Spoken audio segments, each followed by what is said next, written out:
We're going. We're going. We're gone. We did it. Woo! Okay, it's Monday. It still is about 900 degrees in this room. It's after dark. Also, I'm wearing a very large plastic shirt that Daphne sent me. It does not breathe that well, but I feel like I need like a clothespin in the back to hold this sucker together. It is. I am swimming in this thing, but it is a cool shirt nonetheless. I dig it. Swanky 60s bowling alley style. Anyway, welcome to Monday. No, today Monday? What day is today? Yes, today is Monday. Oh crap. Why'd I put the trash out in the street? I don't do that till tomorrow. My brain, I was thinking it was Tuesday all day. Whatever, here we are. The big news is that the OCC, subsidiary of the DTCC, is entered a new filing for a new repo system they have. That essentially is set up, appears to be set up in a way that they don't expect their members to be able to pay for their obligations because they're all running out of money. And it seems to confirm the hypothesis we were working with the last few months that these hedge funds are going to try to close all the small things that they shorted to get those out of the way and done. And then they're going to focus on the big boys, the GameStops and AMCs and those folks. And they don't. The OCC filing really seems like they don't have the confidence that their members have the money, and so they're going to set up this repo program with a bank. They didn't name the bank that will essentially allow them to just take the assets of everybody and be like, it's ours now. Yeah, so that's going. And until then, one of these.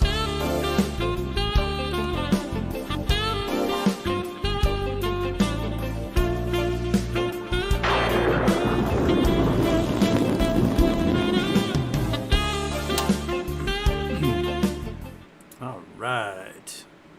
There we go. Turn that off. 1, 2, both off. We're cool. Okay. FYI,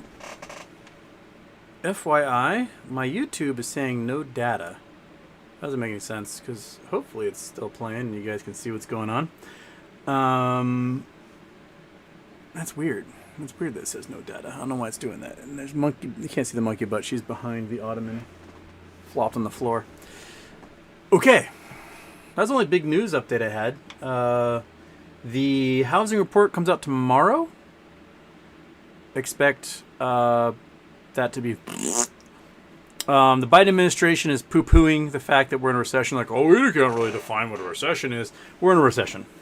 We have negative growth 2 quarters in a row. Outlook is terrible. We're still faced with all sorts of issues from supply chain to demand, to cash flow, to credit crunches. It's going to be a rough one. So, hold on to your butts. Okay, where are we? What's happening? Lost Ways. What's up with your boy Lou? Lou has never been my boy. And Lou's also telling people to get out of GameStop. So, no. Don't. Not financial advice, but don't. Okay.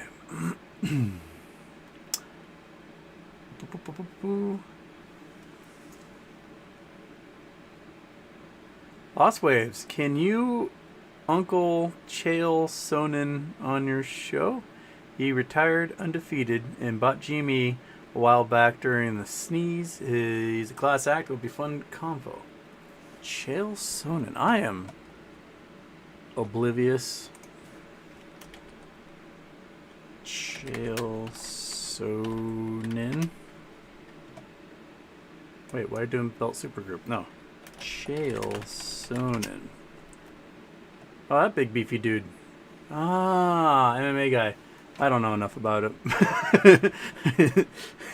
I mean, you can come on, we can talk stonks. But I don't know enough about him.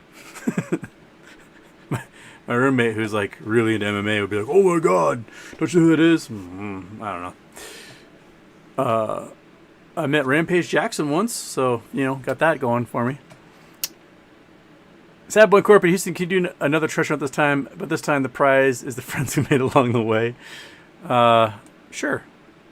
I'll have it go through like fields of cows or something. You can just make all the friends you want.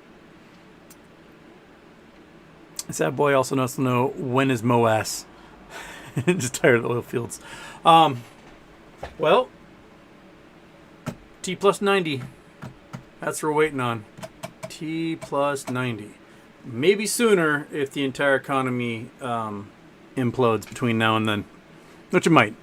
I think the housing data that's going to come out tomorrow is going to be really hard for everyone to go, oh, it's just a fluke. I think it's showing that it's coming to a halt.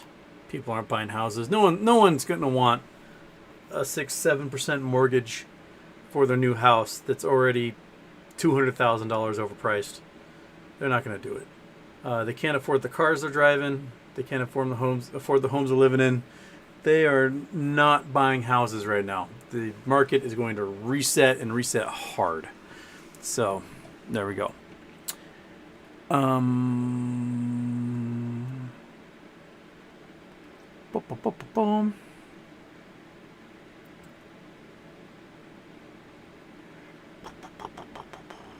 Lost Waves. Houston, did you check out Andrew Schultz's comedy special? No, I have not. I'll check that out. Andrew Stewart, Houston. Hey, dude, why are UV rays so damaging everything? UV rays penetrate nice and deep into our cells and likes to just slice DNA if given the chance. So the odds of getting your DNA sliced by a UV ray is pretty darn good. And they're higher energy. That's why they're so damaging. And if we had an atmosphere that allowed in other high energy particles, X-ray and gamma ray, well, the UVs would be the least of our concerns. But yeah, they can slice DNA. This way is also what's up with pants. Wear them if you got them, I guess. Yeah. Okay.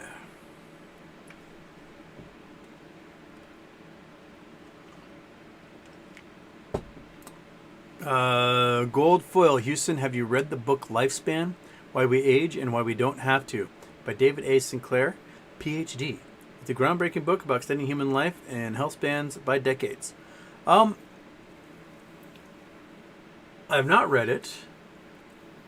I think the biggest thing to overcome with not aging is cell mutation. You guys remember Dolly the sheep back in the 90s? They cloned Dolly, made baby sheep. The problem is that Dolly, you know, she was 6-7 years old by the time they took her cells and cloned her. Those cells were already damaged and aged. So not all the DNA matched up the way it should. There were C's where T's should be and so on. And so when they made the baby sheep, the clones, those clones basically had a head start on aging. And the problem is that their cells were all messed up and old people's cells. So if we had a way of sort of cleaning our DNA, cleaning our cells, and just like resetting all of them, then we would have an ability to age go much longer into old age. But like how Scott Kelly and Mark Kelly are now genetically different because of Scott Kelly's year up in space, that bombardment of those high energy particles has mutated his DNA to the point where it's unrecognizable with his twin brother.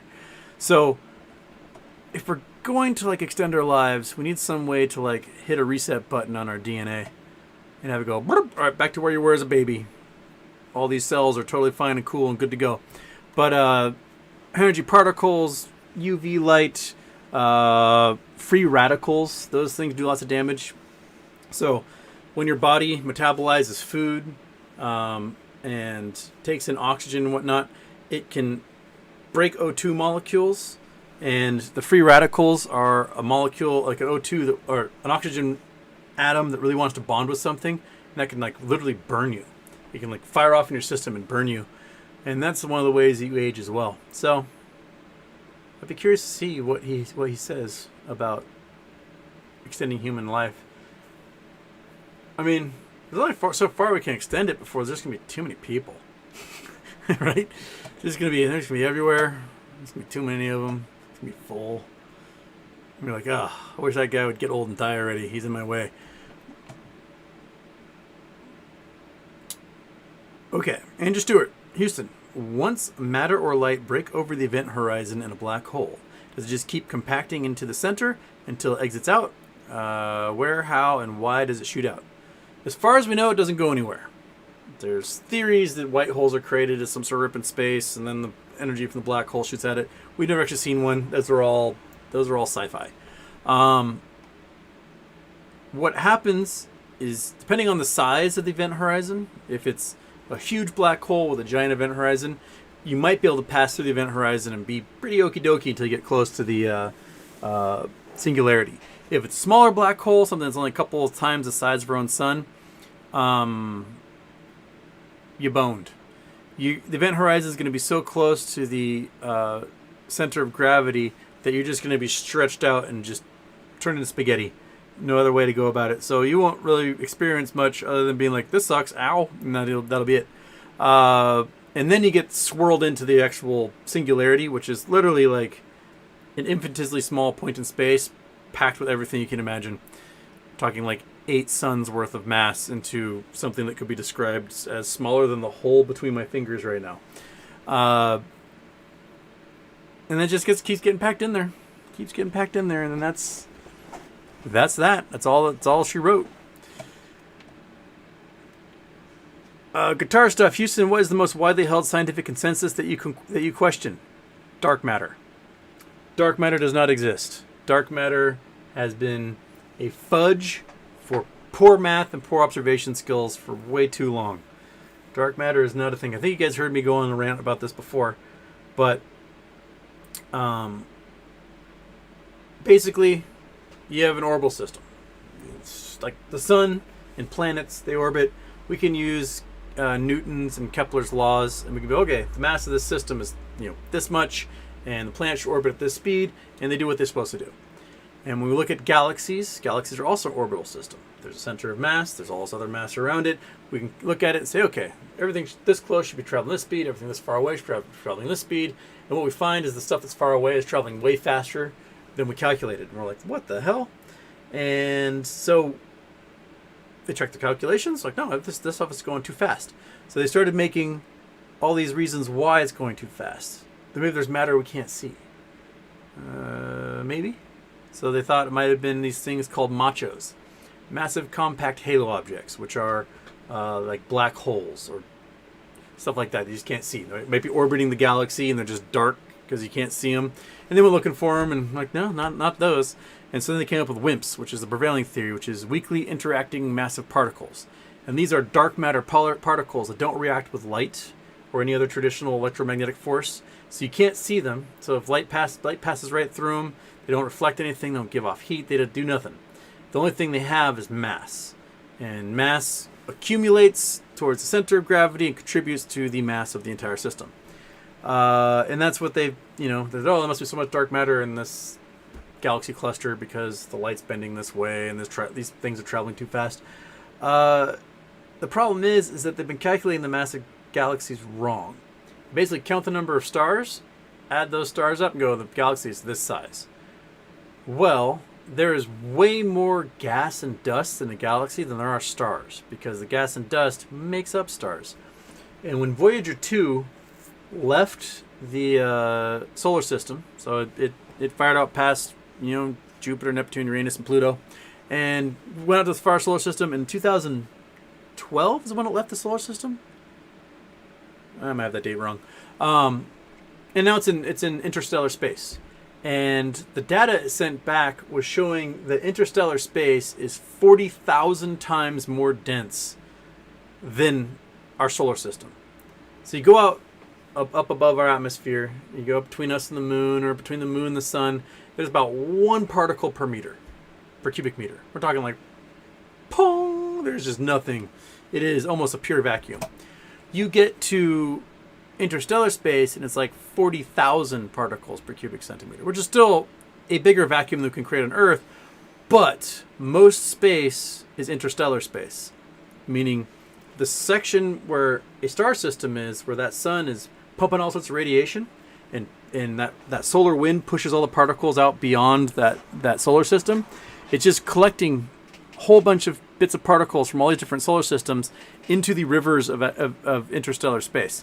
And those rivers of material flowing through interstellar space, that's where stars are built from. You take a chunk of space as large as our solar system, of interstellar space, and you pack it into something, it would be enough mass to make a star. So we calculate the mass of our galaxies wrong. So if you count up all the stars and you count up all the little particles in interstellar space, all of a sudden galaxies weigh as much as they should and dark matter disappears. And I've been harping on this for 19 years, and very few people listen to me. And then just recently I saw an article, someone sent me an article from, I think it was Nature, a letter someone wrote basically saying like, hey guys, maybe we got it wrong. There is no dark matter. I'm like, duh. We're looking for it forever, and we can't find it.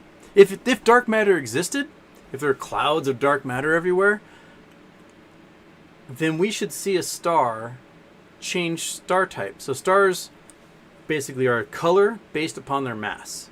And if they get more mass, they turn into a hotter star because there's more violent nuclear reactions going on. We have never seen a star change mass. Oh, dude. You're ruining my space talk here, dog. Stop. See? He came home the same night he comes home every night, buddy. Nothing changed. Right? So we've never seen a star change mass. Just like we've never had this dog realize that the roommate never changes the time he comes home. And if there were clouds of dark matter everywhere, gravity is always attractive. Thus, dark matter should always be attracted to the center of gravity. And it should be pulling into the center of every star, planet, anything else that passes through a cloud, dark matter. And we don't see that ever happening. So it doesn't exist. Dark matter does not exist. Dark matter is a waste of energy to look for. We can do so much easier math in Occam's razor, that sucker, and just stop talking about dark matter. Okay. Guitar stuff. Also, how quick or slow do you expect MOASS to be? It depends on the price. I mean, if the price doesn't climb very high, it's going to take a long time. If the price gets to, galactic levels, it can be a lot quicker. The volumes, though, let's say there's 4 billion synthetic shares out there now as a result of the dividend, just on GameStop. The highest volume day we've ever had is like 190 million, somewhere around there during the sneeze. So 190 million shares. Let's just say, say it's 200 million to make the math easy. That means every 5 trading days we do 1 billion. And if there's 4 billion shares, then we're looking at 20 days minimum to close out that many shares. That's just for GameStop. So three weeks of trading, 3 weeks of trading days, so like a month to be able to close out enough shares to finish all that. I think it's going to take a little bit. I think we're looking at weeks at least to close everything. Oh, you are just a big doofus dog. Yeah.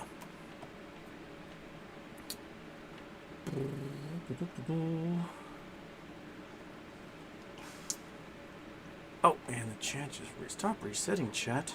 It drives me at the wall.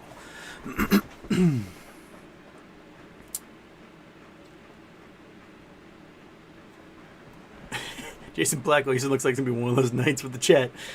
Up next, Hot Boys and Girls. Hot Boys and Girls, come join. Tomorrow's Charity Tuesday, by the way. I have not at all decided on a charity yet. I got to do that. Throw your charity ideas in there. Someone suggested the Brooklyn Library. So I guess the Brooklyn Library is giving out library cards to everyone on Earth so they can read at least digital versions of books that may have been banned in their towns. Thought that was a pretty cool idea. Yeah, so I don't know. I have to go back through and figure out how to do that. But yeah, give me all your charity ideas. I need one for tomorrow. I have not been on top of considering anything at the moment. Okay, guitar stuff. It's so hot here in PDX. We're going to Seattle for cooler weather. Good luck. Our real heat wave starts tomorrow.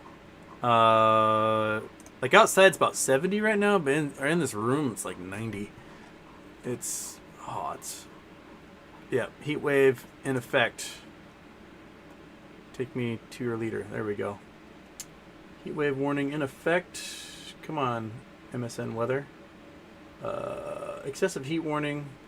Effect from noon Tuesday to 4 p.m. Friday. Okay, so I'm going to get 4 days of it. Tell me the temperature. Tell me the forecast, ding dong. Don't just give me the warning. How do I...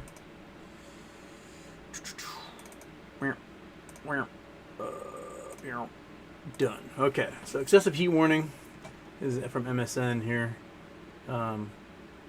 Show me the forecast. I want to know how hot it's going to be. What's that? Pollen, severe weather, winter weather, wildfire, hurricane, air quality, dew point, temperature. Just, is there a forecast in here? Oh, just weather. There we go.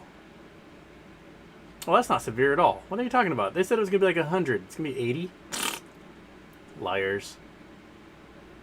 80's not severe weather. 80's pleasant. What are you talking about?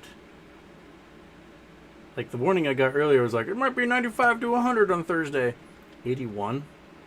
Are they just pulling my leg here? Because that's nothing. 81 is not severe weather. MSN might be smoking crack. I don't know what they're doing. Okay.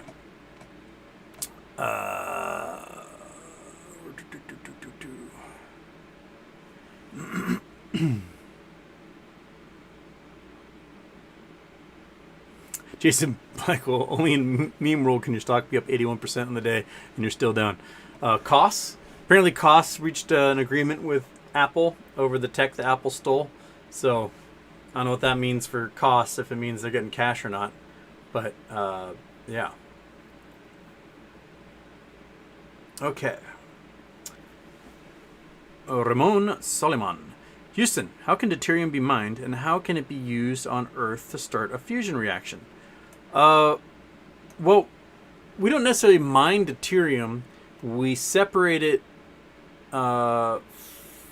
from regular, like, so there's water and there's heavy water. Heavy water is H2O, where the H's are deuterium, meaning there's one proton, one neutron. So it's an isotope of hydrogen. Regular hydrogen is just a proton, no neutrons. And every once in a while, when oxygen bonds with hydrogen to form water, it pulls in one of these heavy guys. And there's different systems for separating out heavy water from regular water. And one of them is you do your hydrolysis, so you electrocute the water, get the hydrogen out, and then you settle the hydrogen out based upon mass. It can be through centrifuges, it can be through buoyancy tanks, things like that. And then you basically sometimes repackage it back into water and make straight heavy water out of it. Other times you have just separate gases, and you can use the hydrogen and pack it into pill form, and then you make your hydrogen bombs with it or whatever. But the problem is that when you do fusion with hydrogen, you make nuclear compounds and radioactivity with it. So that's why they're looking at doing helium-3, because when you do a fusion reaction with helium-3, you don't create any radioactive byproducts. So that's why the helium-3 and the moon's so interesting. We can do fusion with hydrogen, but it's really violent and produces lots of nuclear waste. We're trying to avoid that. So I say we avoid it. I say that's what we do.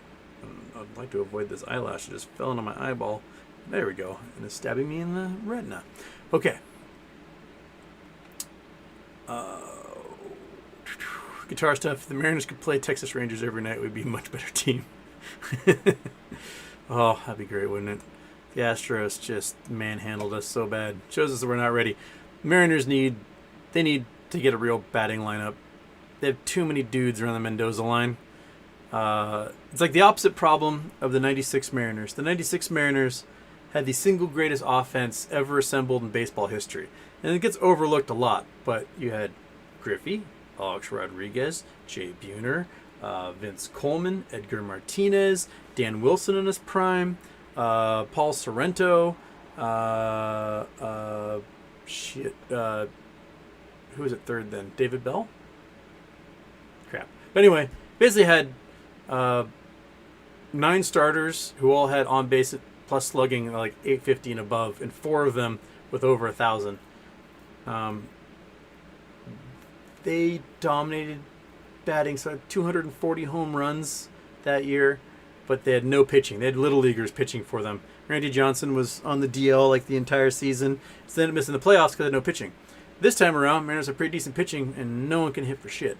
So we just need to pick up maybe 2 bats before the 31st. They can absolutely just rake.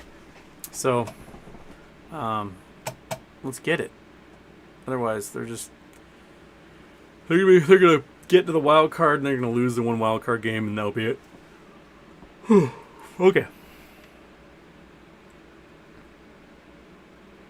Andrew Stewart, Houston, now that I'm getting old, I have very unruly eyebrows. If I don't trim them, I look like a cartoon wizard. Yeah, the old man eyebrows are crazy. Like, my beef is that I feel like I never finished puberty in the first place. And then I've got, like, I'll wake up one morning and let's be like this squirrely, thick as a pinky eyebrow sticking out of my head. I'm like, what the hell? And it makes me look like I'm walking into the wind or something.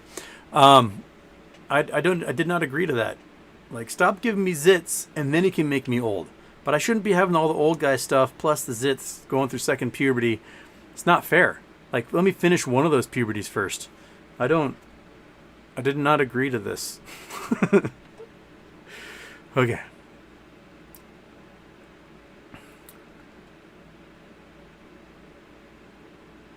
Prontal, Houston, does the fact that Uranus is made of gas make us sink if we land on it?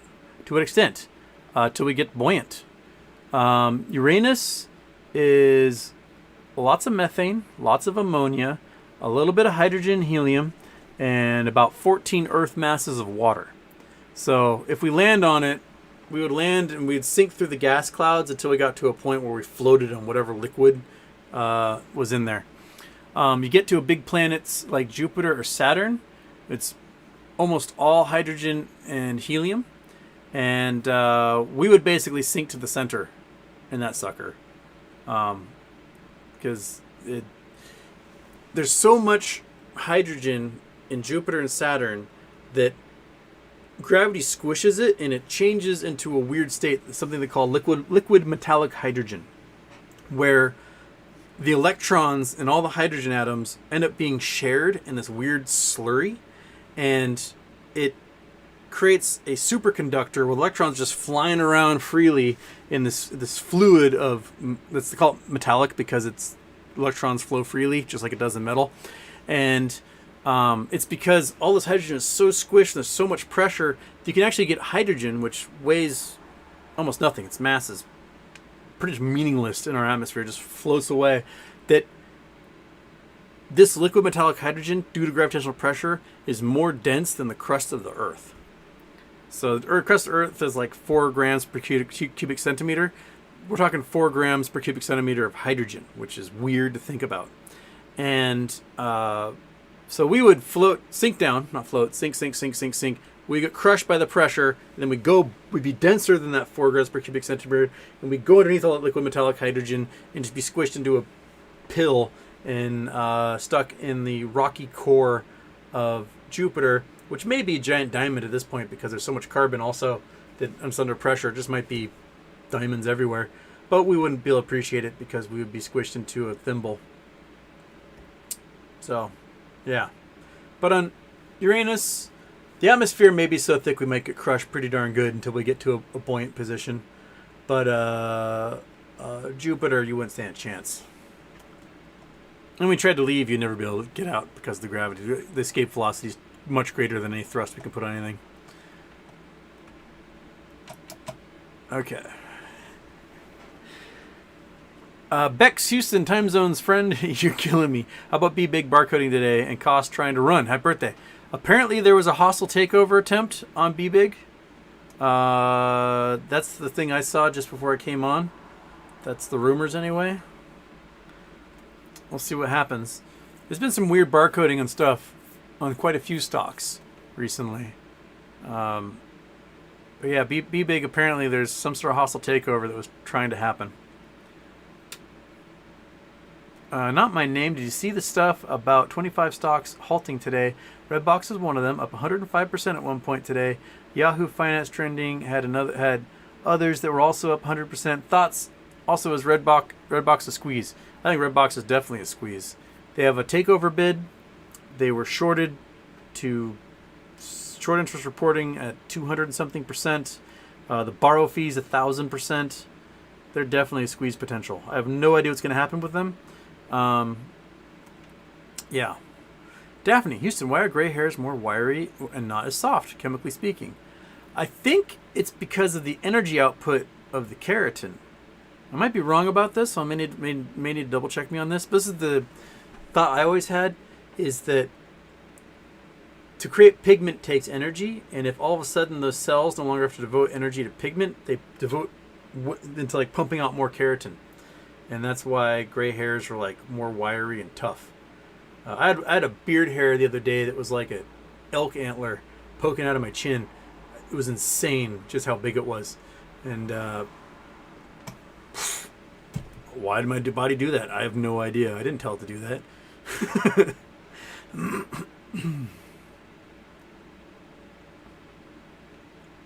Okay, Brandon T. Evening, Houston. Have you seen the recent Forbes article? First line in it, why the Fed needs to crush the economy and job market to save them. Sounds optimistic. Maybe it's starting to turn. Yeah, basically, the theory is that the crash can't happen until retail sells everything. And the Fed and their plunge protection team bolstering this market that should not be bolstered is keeping people from just panic selling and dropping everything back down to like realistic price levels that we should have in a bear market. And we can't start fixing things until we tear that Band-Aid. And I think that's Forbes' position, is like they need to just let it die.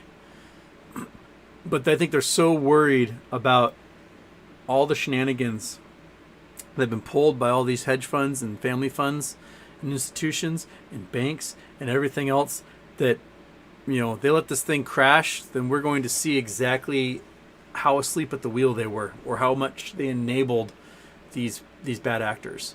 And yeah.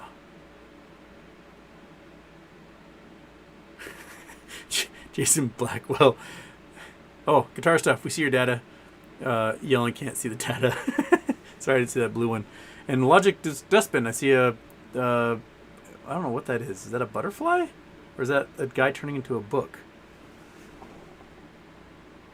I think it's a butterfly. Thank you for the butterfly there, Logic. But Jason Blackwell. Houston, I think we hit an all-time low in episode 171.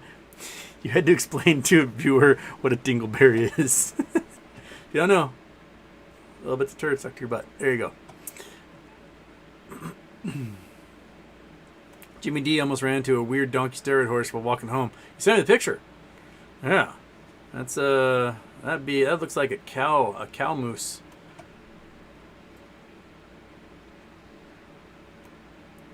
Lost Waves, rest in peace to your boy Vinnie Mac, forced to retire, market closed Friday. Alright. Dustin Height, welcome.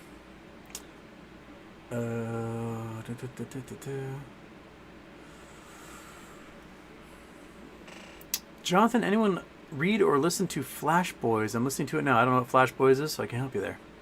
Javi A. Houston, any puts this week for the financial data being released? I am rolling with SPY puts for that Fed talk on Wednesday. Probably should pick up some puts tomorrow. Pick them up before close. The housing data might hit it pretty hard, but the Fed raising everything 75 to 100 base points may push it a good red before they try to build it back up again. But I haven't done anything about it yet. I'm bidding on a car that I'm going to flip at auction tomorrow, and that's kind of where my money is, because I flip the car and I might be able to sell it for enough to get my 1,000 shares goal. Well, hope it works. We'll see.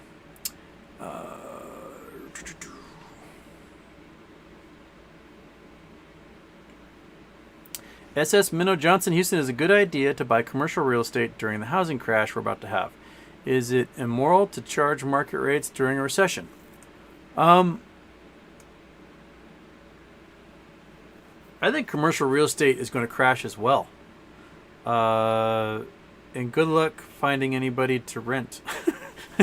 So, yeah, people working from home. So retail spaces, that can work depending on the retail. A lot of the retail, though, is getting replaced with online ordering. If you're doing grocery stores and stuff like that, or like tchotchke shops and tourist areas, yeah, people are going to wander and buy things. But if you're trying to make like a retail shop, the brick and mortar life is not going to work very well for that anymore. People would rather just order something from home, have it delivered the next day, than like get in their car and drive for an hour to go to the mall or wherever they're going to go. And if it's office space, they're not going to use it because they can cut down on what they spend and have people work from home. Industrial space is going to have to get used because people still have to make things. But industrial production is down, 22% as of today? Because basically supply chain and cost issues. So it's down 16% in Germany. Yeah, industry and manufacturing, I think, is going to be real slow to pick up again.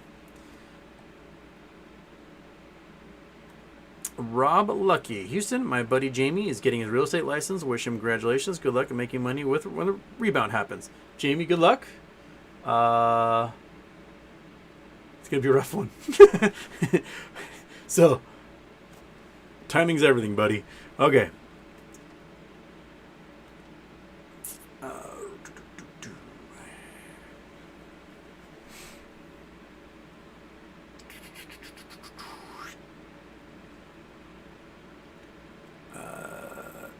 Just me, Belgian whale. Sup, HW. Checking in from Los Vosges, France. Oh, Vosges, France. 6:40 a.m. First camping trip in 20 years. 17K hike today. That's a long hike for your first one.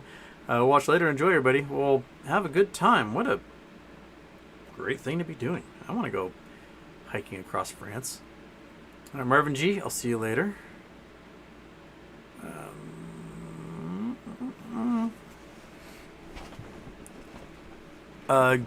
Goldfoil jumpsuit's correcting me here. That thing about Dolly is incorrect. When they dissected the body, the cells were not found to be aged. Dolly died of lung tumor. The rumor that Dolly died of aged cells is incorrect. Could it be that the tumor is a result of perhaps damaged cells, since it's a tumor? I don't know. You make me go back and read more about that there, Goldfoil. Wow, Hippo. Houston, is ice age the only thing that could cause sea level to fall? As far as I know, yes. I can't think of another way that sea level would fall. But yeah, ice age. You got to take all that water that's in the ocean and freeze it and put it on the land. It'd be like you have a bunch of ice cubes in your water glass. You take all the ice cubes out, and the level of water, drops as a result.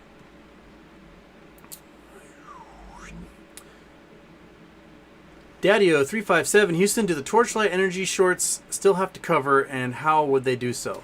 Was it William Morgan sent me a link? Somebody had written to, I believe it was Fidelity, asking about it, that if it becomes NextBridge whatever and becomes a private company, that the brokers are going to force anyone who's short to close their positions, because once it becomes private, they can't close and they can't get their money back. So there may be a date of announcement and a date of execution when it turns private, and in that time, weird things may happen. That's what I read from that Fidelity report. So I think it was Fidelity. I'll have to go back and look at my DMs and verify. But that that seems to be what would happen.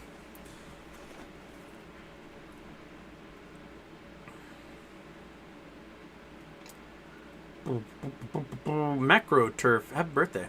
Can you please explain what the heck happened pre-dividend with these brokerages buying from the dark pool? SEC complicit, illegal. Everyone buys from dark pool except us. So, and yes, the SEC is definitely, as long as dark pools exist, the SEC is complicit. If dark pools cease to exist, then the SEC did their job.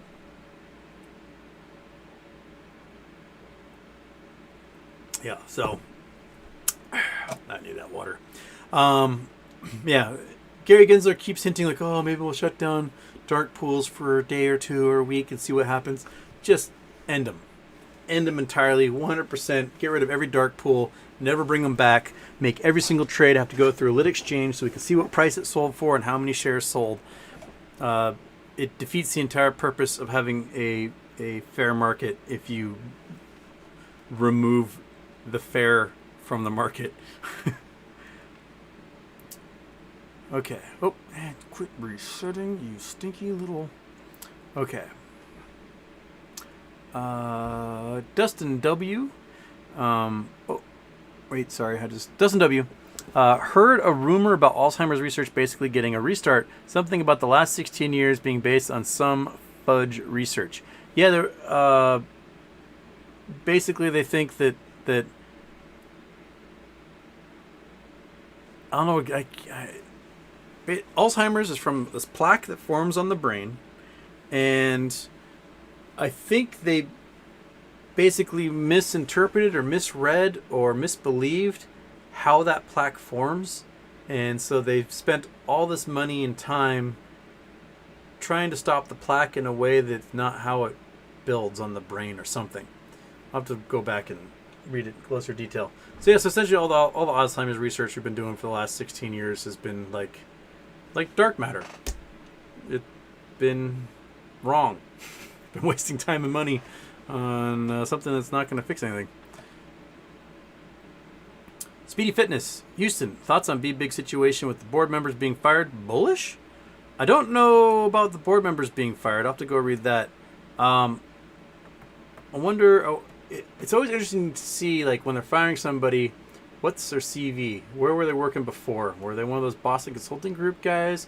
Were they working for Citadel? Were they working, like... How come they were on the board of a company and how'd they get there? Who put them up to it? That's what I want to know. And I think I think we were seeing folks get fired from these boards now because they're insiders for the hedge funds, and our goal is to clean shop of those guys.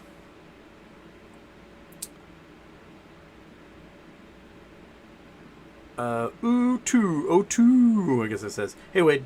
When I was taking physics, my professor mentioned once about say an object is in one part of the universe and it can be in another part of the universe. Is that still like multiverse theory?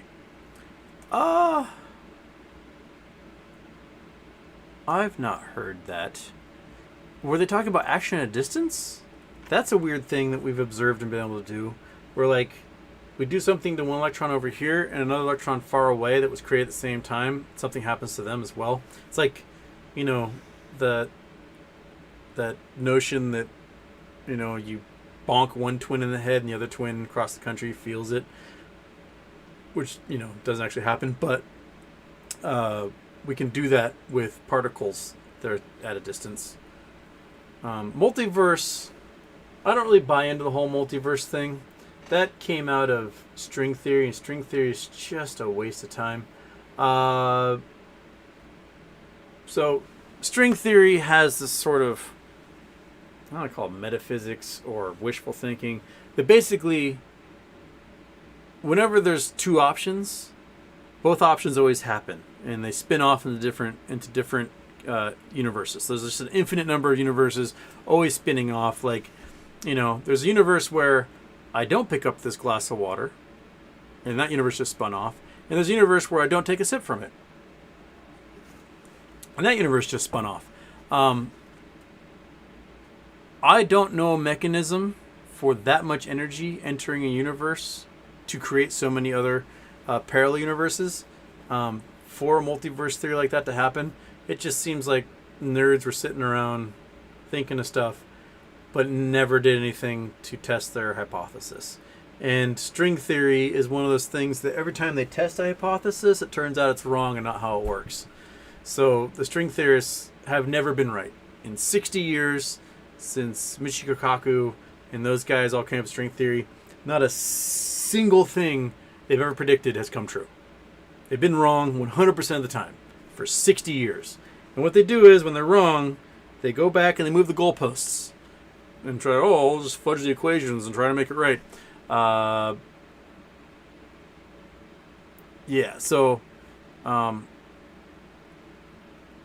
string theory dudes, Alexei Filipenko, who's the guy who discovered the universe was accelerating expansion, he discovered dark energy, like 98. He gave his first talk, I think at the American Astronomical Society, talking about, hey, the universe is expanding, and it's expanding at rates faster than we ever expected, and it's accelerating its expansion. So there's some force out there causing this. And this dork in the front row and puts up his hands like, that's impossible because string theory doesn't allow for that. And Alexei Filipenko is like, buddy, I don't give a shit what string theory says. This is what's happening. And I'm not going to worry about your little equations because your little equations didn't work out and figure out that the universe is expanding, because it is. And, the next year he gives another talk. Same dude in the audience, like, yeah, so I discovered where our mathematical equation was wrong, and now we can allow for the universe expanding. It's like, dude, that's not how it works. You don't just make shit up, it be wrong, and then you fudge it to make it fit everything again. You were wrong in the first place. You're always going to be wrong. Just stop trying. String theorists give up. Nothing you do is ever going to work. A few years ago, there was this great Brian Greene series on PBS that was basically sort of took us through the important mathematical equations and physical discoveries throughout the years from, ancient Greece and ancient societies through, the medieval period, Renaissance, Enlightenment, and up into the modern age. And every single solitary episode, there might have been 10 episodes or something, were beautiful and well done and reasoned and made sense. And then all of a sudden, the last episode was string theory, and there wasn't a single fact, finding, equation, experiment. There was nothing to at all tie this to reality. It was just wouldn't it be cool if there was little strings that vibrated at different vibrations and made stuff? And that was the entire episode. It was 9 awesome episodes detailing the history of this stuff, and then the 10th episode was little strings vibrating somehow make things go vibrate. It was the dumbest, worst ending you could possibly have. And string theorists, you're bad at your job. Okay. You alone, big dog, feel strongly about dark matter. AM7, thoughts on Adam Aaron chess tweet. I saw it. I don't know what he's talking about. I hope that he's got something up his sleeve. That'd be really nice. But every time he says he has something up his sleeve, we're like, cool. But I do wonder if they're going to have a partnership. We got 13 days until the 7th when the Paramount Law disappears. So let's see where we go with there, right? Yeah. Alice Wendelkin, what is T plus 90? So apparently, with things like dividends, shorts have 90 days to supply the dividend to those they owe it to. So if they borrow from someone, they have 90 days to supply that dividend. If they sold naked and the brokerage was forced to generate a synthetic share as a result of that naked sale, they have 90 days to come up with the dividend for that share. And if they don't come up with it, they're in default, and that default translates to forced buying to close. And so that T plus 90 is somewhere around October 22nd, somewhere in there, 21st, and we're looking for a lot of guys to default and be forced to buy and close their positions, which would be awesome. and I want it. Andrew Stewart, did DFE leave the public eye because he sparked crash? I think DFE left the public eye because they started investigating him. They pulled his brokerage license, and I think he was like, I'm out, and is now, now he's worth like $40 million. I think he's just living his best life. Because why not? Right? I mean, I hope that all of us get that chance. Yeah. Iggy Lemon wants me to do the Brooklyn Library for the charity tomorrow. All right.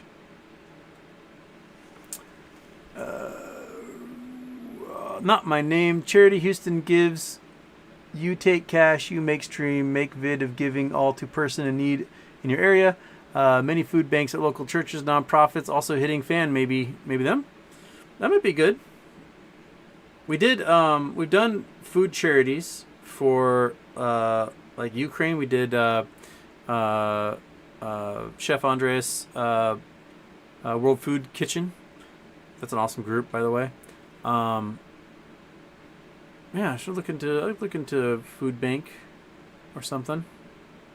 That'd be good. Yeah, that's a good one. I like that. Okay. Toma, hello, Buff Houston, bold shirt choice for. I didn't choose this shirt. Daphne chose this shirt for me. She got me another one as well. It's a little darker. Might wear it another day. But this shirt is huge. I am absolutely I really do wish I need to get a clothespin for the back of this thing because it is just gigantic.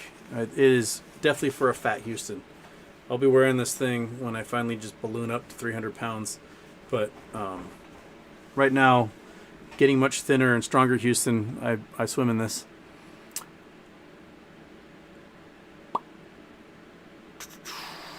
Kale DJ, I'm in North Texas, 117 on my dash today. Ugh. Bro. Yeah, my sister's in Dallas right now, and that is the weather she's having. 115, I think, was the other day, or she's in Fort Worth or wherever that Navy base is she's on. Guitar stuff, that's how hot it is in PDX. It'll still be cooler to be in Seattle. All right, cool. Derek, Griffey was a good Mariner. Yeah, Griffey was a pretty good baseball player, wasn't he? Yeah.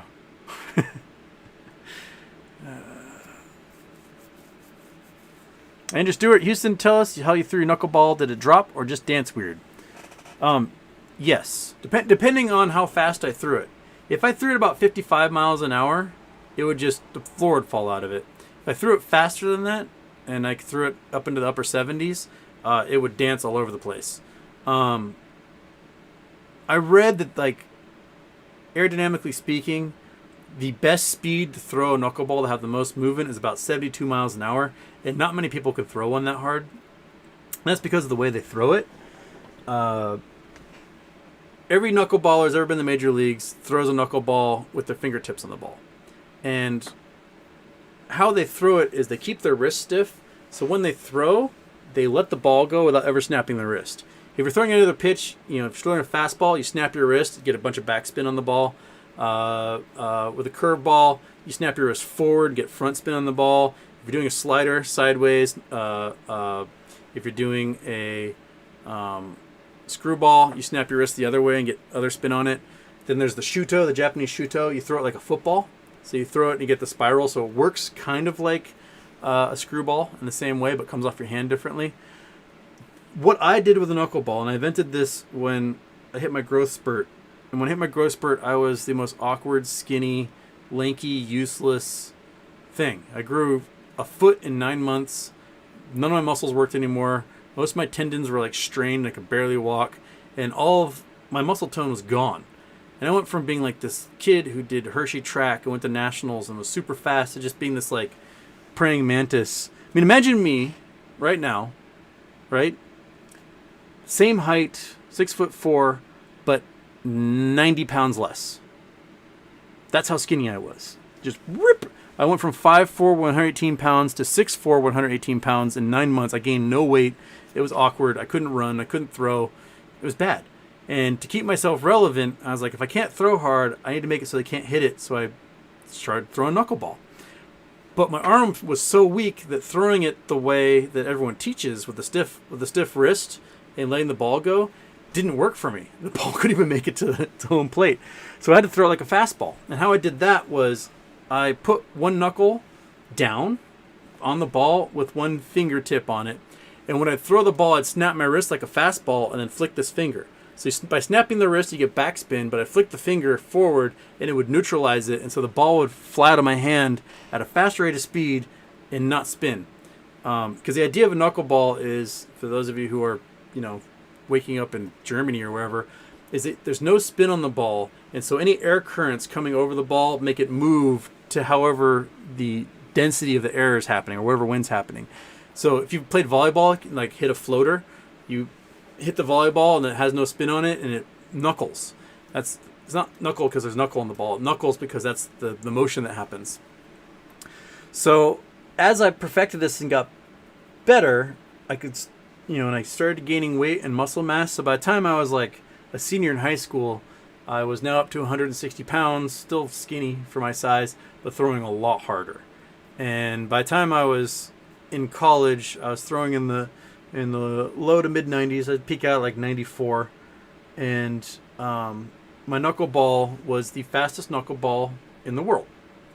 I could throw 78 miles an hour was the fastest knuckleball speed I'd recorded on a gun, which blew away pretty much anyone had ever thrown a knuckleball before.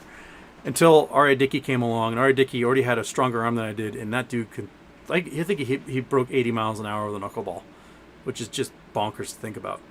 So he broke my record, and probably no one will be able to break that record ever again. But yeah, so the key is if you got kids at home that want to be baseball players, show them the Houston Wade method. Snap the wrist, flick the finger at the same time. Schwink. Snap the wrist, flick the finger. Causes it to not spin and fly at a much higher speed. Plus, it comes off the arm like it's going to be a fastball, and then all of a sudden, like, is vibrating all over the place. Yeah, you have no idea where it's going to go. You can shoot for general area, but the wind is going to take it wherever it wants to go.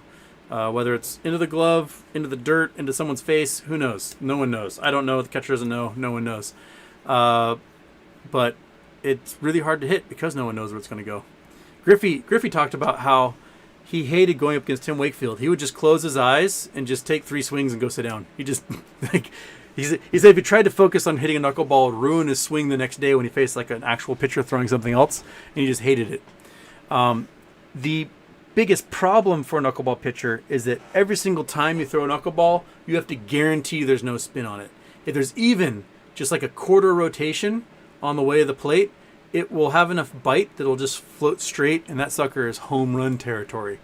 So, yeah, that's a big thing. So the pitches I threw is 4-seam fastball, if I wanted to like get speed going, and that kept a lot of backspin on that ball, kept the ball up higher so it didn't drop as much. I'd throw a split finger with 2 fingers on the seams, and that had less rotation on the ball because your fingers are wider, so when your wrist snaps, it doesn't rotate as much. And that would, because of the way it's going, you can see the channels that this part of the ball makes. That could make it, depending on how it comes off my fingers, if it's a little bit to the left or a little bit to the right, it could spin with that channel and tail. So zip, zip, side to side. I would throw a curveball, standard curveball, 4-seam curveball, fingers behind one of the seams, and you snap down, and it rotates this way and drops.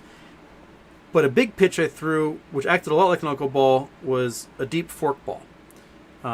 If your hands are big enough, you can split the entire baseball in your fingers. And this is how, whenever I set up for a pitch on the mound, I'd have my fingers in the fork ball position. And because you got the mitt, and I don't have a mitt with me, well, you got your hands in the mitt. If it's in the fork ball position, which is the hardest position to get your fingers in, no matter what pitch the catcher called, you'd have to change your grip. So I'd switch it to fastball, I'd switch it to curveball, I'd switch it to knuckleball, or whatever. My hand would have to move. And if they said forkball, I would just wiggle my hand around and pretend like I was changing the grip and then throw a forkball. One of the biggest problems pitchers have is that hitters can read what they're doing really easily because you get into weird habits. And there was a guy that played for the Mariners a few years ago. We got him in a trade from the Yankees when we sent. Oh crap! Did you get him from the Yankees? What was that dude's name? He was Venezuelan. He threw really hard, and everyone just homered off of him. Oh crap! Can't remember his name right now. This is probably 12 years ago, and I wrote an email to the Mariners. I'm like, he's giving away his pitches. I can see it right now. I don't know why nobody on the Mariners squad can see it, but I can see when he's going to throw a fastball, and I can see when he's going to throw an off-speed pitch, because he would set his fingers up in a fastball position, and he would be on the mound, and if they called for a changeup, you'd see him adjust his grip. If they called for a curveball, you'd see him adjust his grip. If they called for a fastball, he never moved his hands. He just kept in the fastball grip, and then they'd crank a home run off of him. And and so he went to the Yankees, and they fixed it. And I was like, well, there you go. They're like, yeah, the Super Mariners pitching staff did not tell you that everyone could read every pitch you're throwing. So I don't know. You want to keep hitters off balance at all times. You want them to have no idea what's coming. And if they do have an idea what's coming, make it so hard to hit that they can't reach it. You have a strike zone, and the only thing you really want going through the strike zone is anything at the bottom part of the plate or a knuckleball. You just hope it's going to go down the middle. Other than that, you got to use tactics. Throw hard and in first pitch, and then slowing away second pitch. You can just repeat that all day long, and they're already like, oh, this guy might hit me. And all of a sudden, you throw slow and away. They're like, oh, the ball's going really slow. I can hit this one. And then they stick their little butt out, and they try to reach that thing, and they miss it. And then you might throw one like hard and in again, slow and away. Just repeat that. Most people are stupid, and they just can't catch on to the patterns when you do stuff like that. And it works really well. So, yeah. No, not CC Sabathia, Andrew Stewart. What was that dude's name? It was when we got him and Jesus Montero, the catcher from the Yankees, I believe. And I think he went back to the Yankees after we cut him or traded him or something. Shit. Jesus Montero Mariners trade. Okay.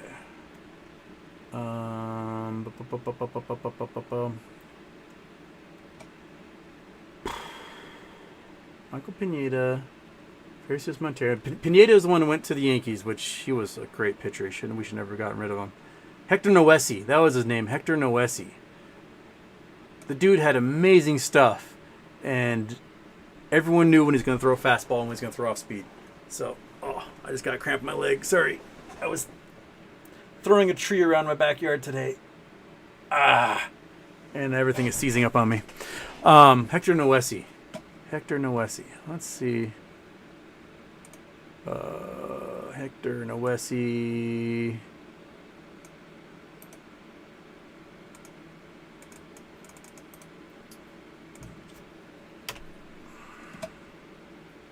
Okay, do we have baseball reference? There we go. Yeah, the dude could get everyone to 2 strikes, and then they just slam home runs off of him. Oh, sorry, he started in New York and he ended up in Texas. Oh, yeah, Chicago, I think, cleaned him up a little bit, but then he lost his confidence again. Did a great stuff. Everyone knew what he was going to throw whenever he threw it. Oh, man, a 1.9 whip. 2.4? Jesus. That is not where you want to be. Yeah. But he also should never have been a starting pitcher. He should have been a reliever. Just have him throw really hard for a couple innings and have it go from there. But the Mariners gave him an insane number of starts. You get these guys first pitch, second pitch, strike, and they go to an out pitch and they never swing, because the out pitch, I think, was a slider that went far and away, and they just sit there because they knew it was coming. They'd watch it be outside, and all of a sudden he was 2 strikes, 1 ball. So he's like, oh, well, I'll try to throw another one. He threw another one, they wouldn't hit it.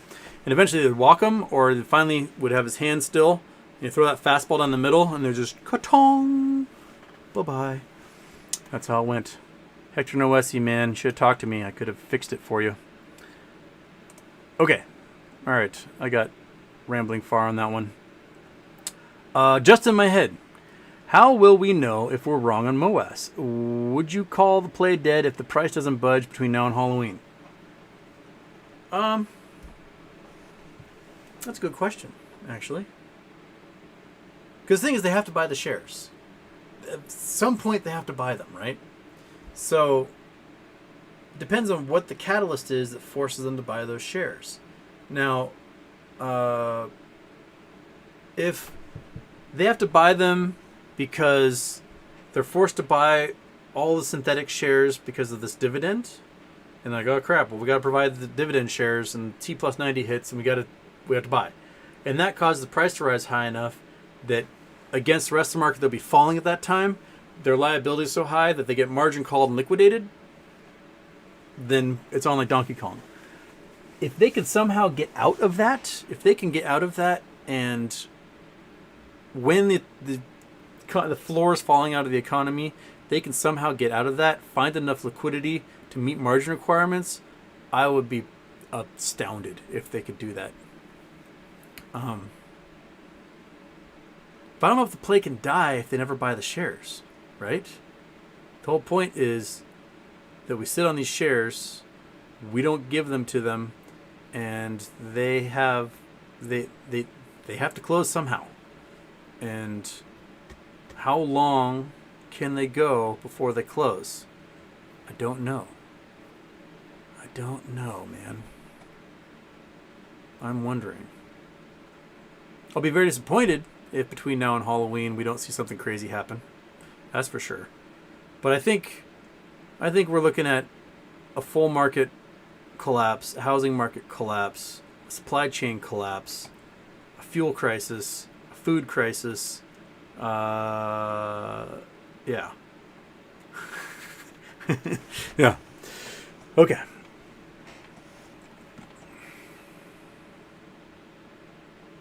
Guitar stuff. Why is new Star Trek not as good as old Star Trek? Also, why won't these kids get off my lawn? I'm loving the new Star Treks. The New Worlds one, Strange New Worlds, is much more of a classic style. Each episode is sort of like, here's a weird sci-fi situation. Let's think it through. The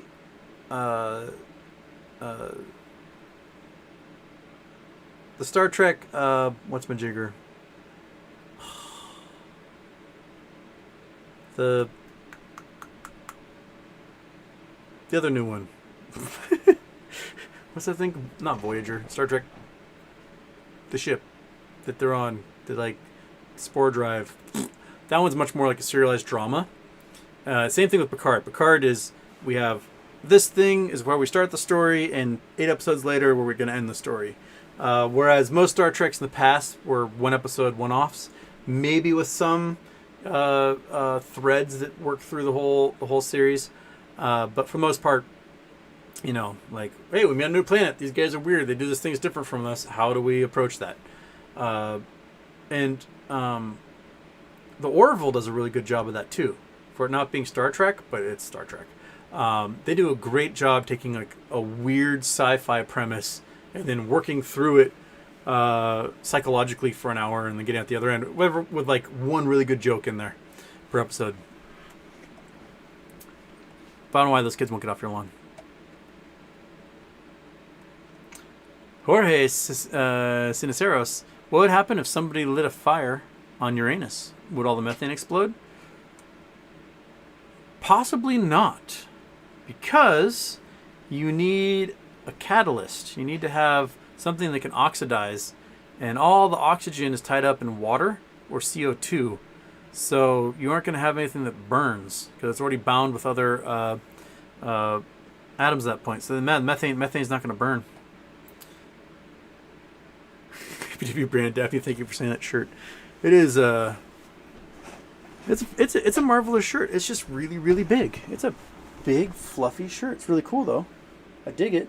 I do feel like an old bowling alley. I like it. A swanky, sexy bowling alley from the 1950s and 60s.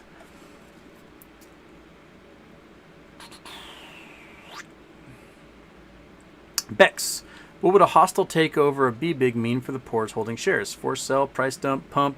At this point, I'm so done with them, I'd be happy to break even. It should mean the price would go up because there's probably going to be a bidding war happening as they try to gobble up as many shares as they can. So it's going to make the price go up on that one.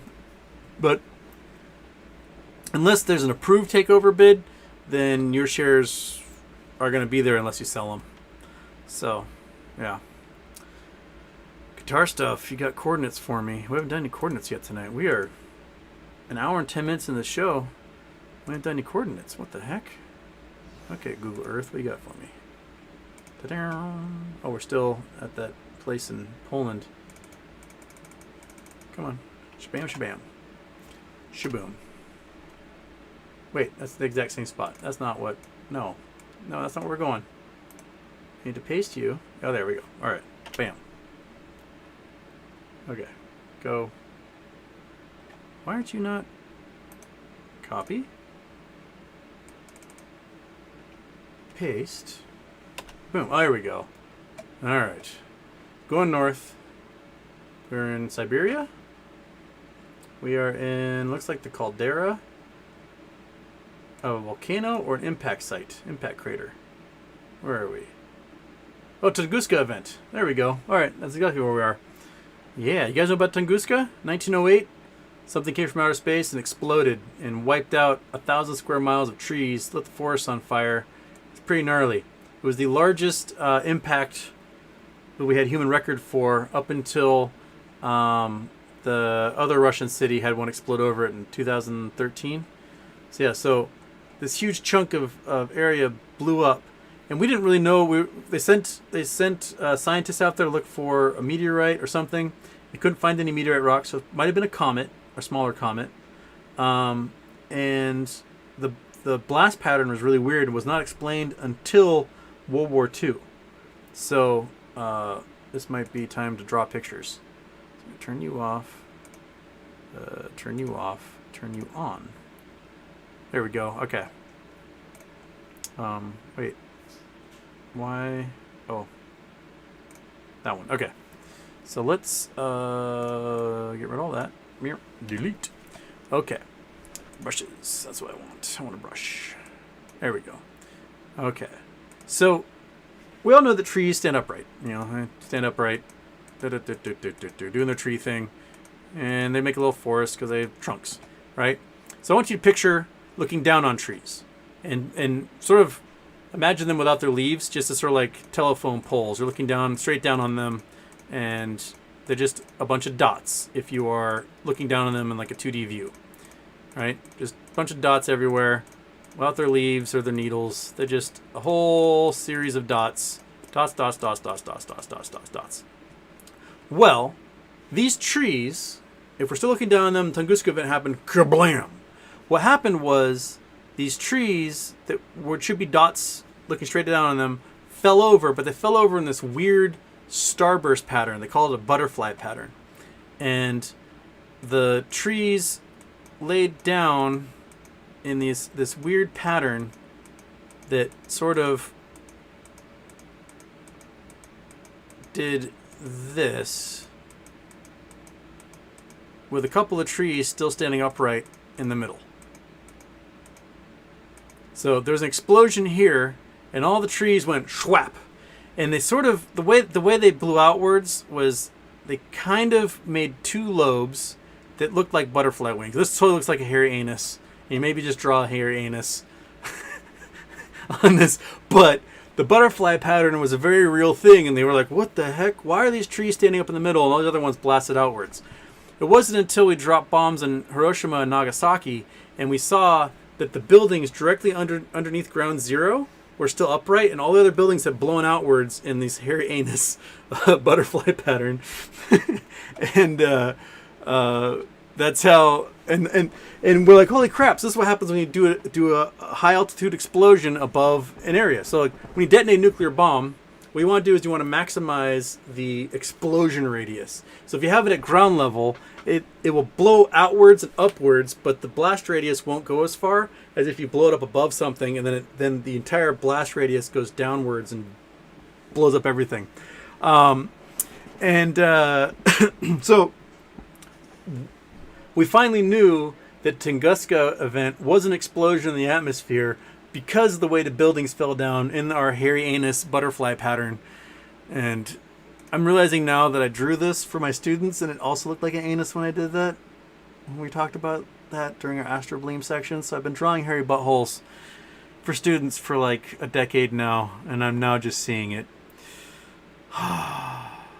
Well, there you go. So the blast goes directly down, and buildings are designed to withstand like normal force down. So those things are going to blow down. Anything that's at an angle, when that blast goes at an angle, it's going to knock the buildings down or the trees down or whatever, and you get the hairy butthole. And there you are. Okay.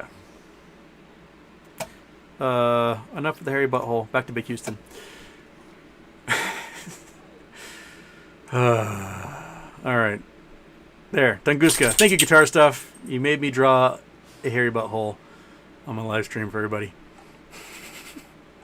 Good job. But you didn't see that one coming, because I certainly didn't. All right. BTW brand dog cloning costs are $50,000 paid in 2 equal installments. Cat clonings are $35,000 paid in 2 equal installments. Pricing is subject to change without notice. If you want to clone a dog or a cat. I mean, I love monkey butt, but there's only one of a kind. I don't feel like I should keep remaking the greatest of all time, right? Gotta let somebody else become the GOAT. She's like, harumph. Let me live forever. Okay, I missed a super chat, didn't I? No. Yes, super chat. Sorry, Prontal. DD is done on GME. Shorts never close. Is confirmed by SEC. No dates for MOASS. Buy and hold. If you see deep value, the rest is FUD, not financial advice. Prontal, as good an explanation as you give anybody. Buy and hold. That's all you gotta do. Just buy and hold. Buy and hold. Buy and hold. Maybe sip it every once in a while, but buy and hold. Cradle it. Pet it. So on.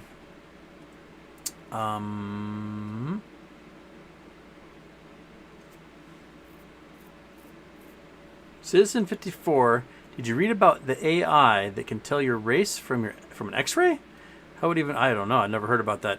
I don't know. That's news to me. Citizen 54. BW brand Adam Aaron said in January squeeze there are 50 million shares in market, and it traded 1.2 billion shares in a day. Yep. Which I mean, theoretically, wait, why is my video frozen? What is going on? Video, come back. It's a radio show now, folks. My video is frozen. I just realized that. Oh, did it work? Nope. I'm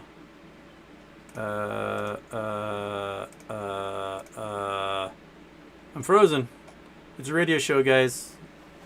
It's now just, I should make this the thumbnail for the show. Just me frozen. Well, Monkey Butt works. Monkey Butt's video feed works just fine. There we go. We can do Monkey Butt slaps the whole time. There you go, Monkey. You get butt slaps. And that'll be the show. Yes, oh boy. She's like, please stop. Please stop that right now. Oh, please stop that right now. Oh, please stop right now. Stop what you're doing. Stop bothering me. It's late, I want to sleep. So, Monkey Butt will do all the reactions for us this show. All right. Now I can like pick my nose all I want. And you guys will never know. I'm doing the show naked right now. From this point forward, I have just no clothes on, and you guys don't know. So, just picture that. Okay. Ham fingers. Hi Houston. What is a reverse split? I'm reading it can happen for AMC. Is that true? A reverse split is when they take a whole bunch of shares and make it into one share. So, you might have 5 shares, and you make those shares whoop, into one share, and that's a reverse split. It involves a QSIP change. It makes shares more rare and less available on the market, and it increases the price rather than dropping the price. Yeah. Dude, she's the queen of side-eye. The queen of side-eye. Yes, she is. All right. Not my name, Houston. Why look at Walmart and Target falling after hours. Oh, dude, I forgot. Walmart came out with their earnings, and their earnings were the worst they'd ever had. The absolute worst. They missed their earnings by a bigger target than any time since 1992, I believe. And as a result, retailers all across the board just fell. Amazon fell, Target fell, because it's showing people aren't spending more. The spending is stopping. They don't have money. Things are too expensive. They're either saving or they got no money. Yeah, so.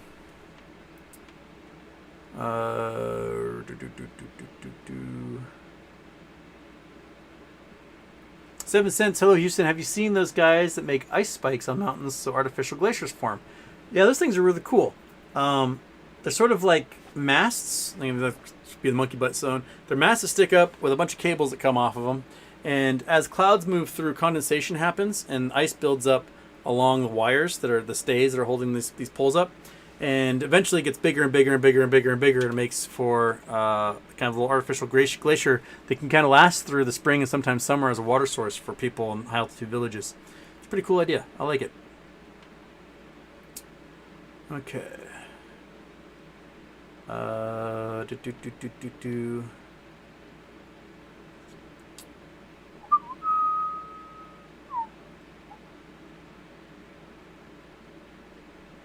BG. The only thing Adam Heron has up his sleeve is an extra large meatball sub. Don't even know what that means, but I like it. Okay.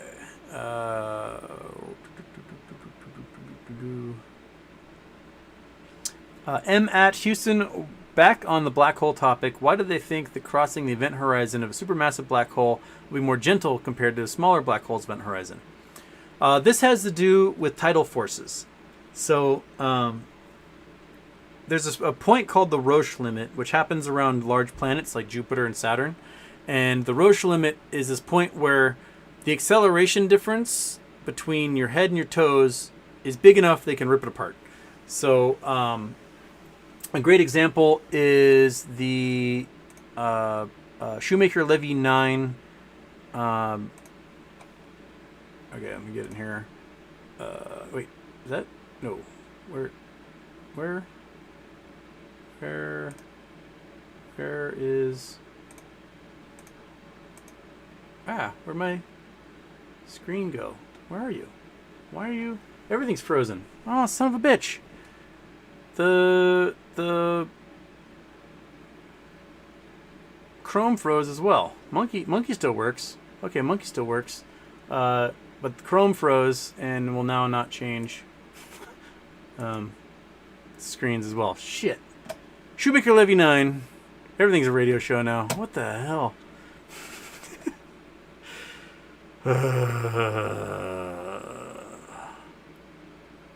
So frustrating. I want to show pictures of Shoemaker-Levy 9.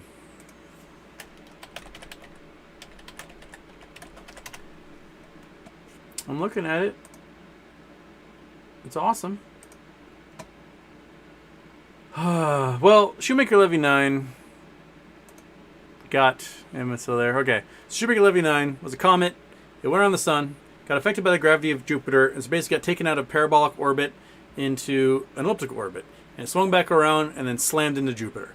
But as it approached Jupiter, the tidal forces of Jupiter on one end were stronger than the other end, so it caused it to pull apart into 29 different chunks. So imagine these 29 chunks streaking across the sky, and Jupiter rotates really fast, so they hit Jupiter like this crazy machine gun, making Earth-sized blast holes in the atmosphere of Jupiter. Was it 1994 when that happened? It was rad, at any rate. But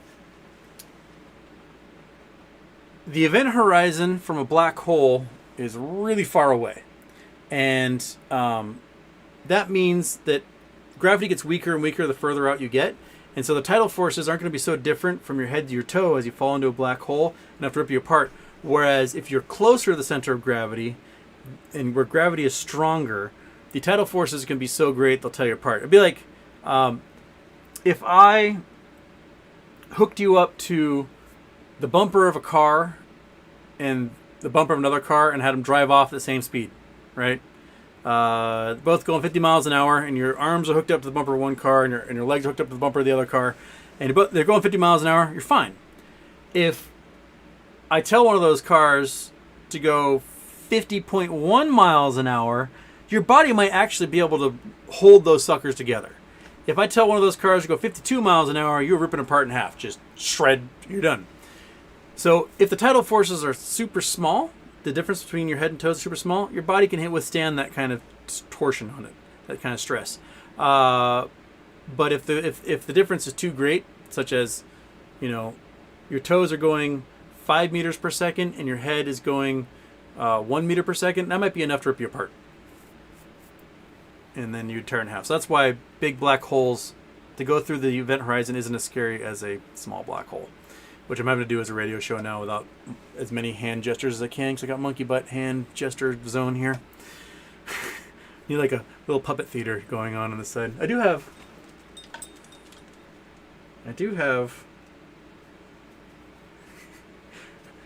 We can have Spider-Man do the. Hello, everybody.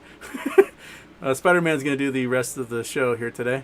And he says he's going to read. Let's see here. I gotta find a new question here. It's reverse split stuff. Okay. Noah likes that I'm doing a show for the morning Euro people. So excellent. Noah likes that. Yay.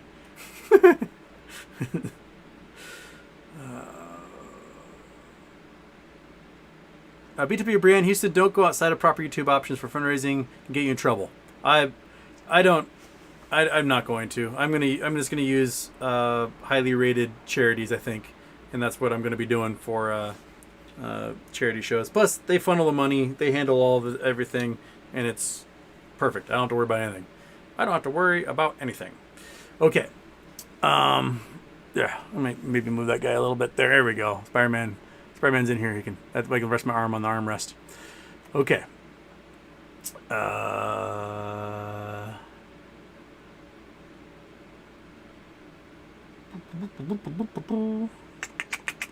Okay, now we're getting people in the baseball section. All right, Houston Smoltz. Oh man, I wish my elbow had stayed together.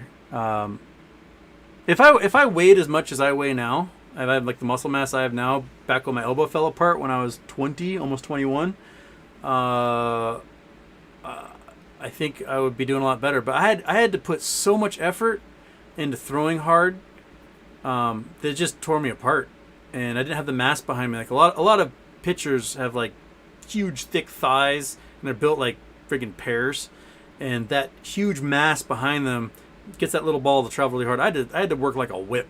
I had to be like correct. And I think that's what caused my arm to fall apart.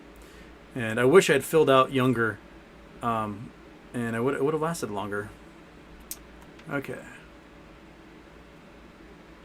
BG, remember the plastic baseballs with the colored dots showing different pitching grips? Those grips are pretty cool. I never got to use those ones. The one that I used and I messed up the most, they had the baseball that show you how hard you're throwing, how fast you're throwing. It'd like do a time distance, and it had an accelerometer in it, and would show you throwing like 58 miles an hour or whatever. And those things were always great until like it hit the ground and all of a sudden didn't work anymore. The accelerometer blasted out of them. Joe Wickman, Houston, have you heard of the giant flooding in the Pacific Northwest theorized by Randall Carlson? Thoughts? Heck yeah. That is the Google Earthworks, fantastic. That is the Columbia floods, the Lake Missoula floods. So it's not so much theorized, like we basically know what happened.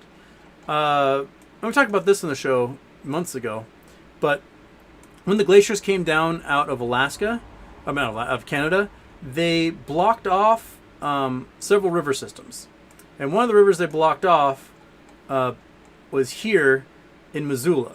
So this glacier came down south around St. Regis, blocked off the river, and so the river kept filling and filling and filling. You can actually go to Missoula and you can look at the hillside in Missoula, and you can see, let's see if I can see it on Google Earth here.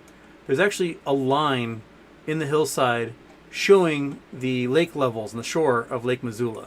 Here we go. This is right here. These lines right here are the ancient shorelines of Lake Missoula, and we're talking you know, this here, 4,000 feet, downtown Missoula is 3,000. This is a 1,000-foot deep lake, maybe deeper, and a whole bunch of water filled up this entire valley. Then once every few thousand years, there'd be so much water backing up that the glacial dam would break and the water would come flowing out of here like a bat out of hell. And once it got out of the mountains, it flowed through the Spokane Valley and flooded the entire western Washington. And it was just bringing all sorts of trash. We're talking, imagine a river of water out of nowhere that's a mile deep, traveling 100 miles an hour. And it flooded across the entire region. So you can see these marks here. This is the Scablands. This is where the water rushed through the Spokane Valley and out through Cheney and Sprague and Lamont and whatnot. And this is all land that got torn up by a river that was miles across, a mile deep, going 100 miles an hour, just scouring everything. And it left behind in some places, see all these little wiggly bits? These are sort of like the waves and sand you'll see on beaches. Like if you put your head under the water and you're in Hawaii or something on a beach and you've got a snorkel mask on, you see these like crazy little waves in the sand. This is that on like mile-wide scales happening from the flow of water over this region. It's absolutely insane. And it dug out all these coulees so you can get to like the regular Columbia River here flowing this way. It made so much water it made a new Columbia River that moved south. And here, is this where Dry Falls is? Banks Lake South. Okay, Soap Lake. That's Blue Lake. Yeah, Dry Falls. Dry Falls should be... Yeah, this will be Dry Falls. So this here was a waterfall. There was a 900-foot deep waterfall that was a mile across.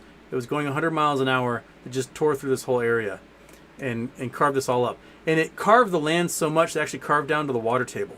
So these lakes are not remnants of that event. It's that the force was so violent it cut through 2,000 feet of lava rock and carved out and got down to the water table. So these lakes are just the exposed water table.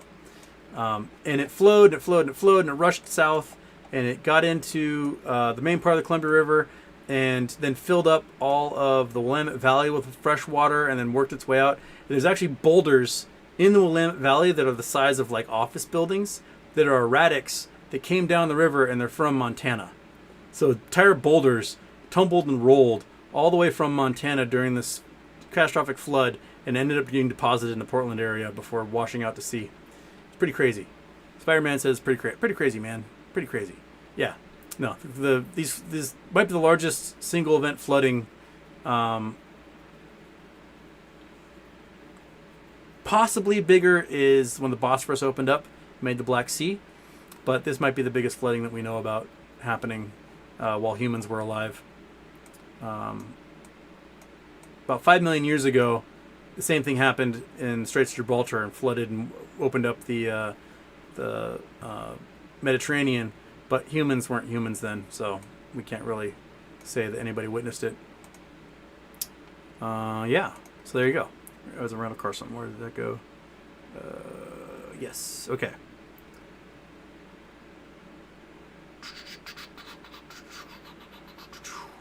Chris Detloff, Houston, were you expecting GME price to shoot up after the split? Isn't it supposed to make it easier for people to buy? Yet it seems it's like it's not working. Yes and no.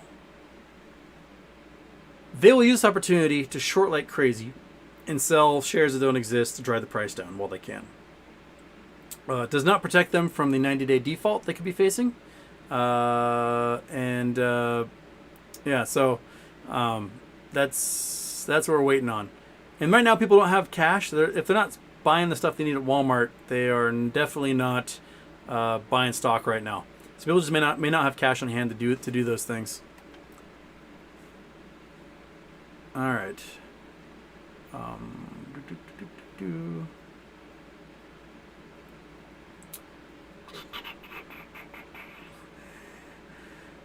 Chris Detloff, I'll talk baseball all day long, man.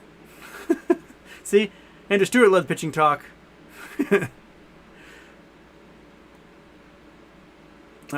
Boris Raspy Houston, can you let me know fun activities to do in LA, Santa Monica, Beverly Hills area?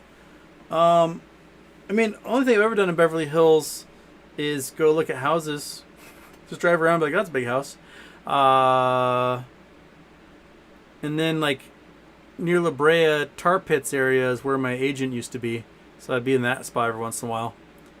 Santa Monica's more fun because you got the beach, you got the pier. There's cool houses down there too. Stuff, you know, people watch. There's weird stuff. You get to Venice Beach. Just weird people out there. That's what you do. Is you just see the weird people. Yeah. Drive to Malibu. Go to the beach. I don't know. That's LA, man. You look at big houses and you go to the beach. And every once in a while you might have some really good Mexican food. That's LA in a nutshell. And it's hot. And when you walk monkey butt 14 miles in LA, it's really hard to find water anywhere because no one puts water dishes out like they do in Seattle. Everywhere in Seattle, every storefront has like a water dish for a dog. LA, not so much because they don't expect people to walk. But I go to LA, I walk everywhere. Monkey butt and I do 15, 20 miles in a day, easy, walking all over the city.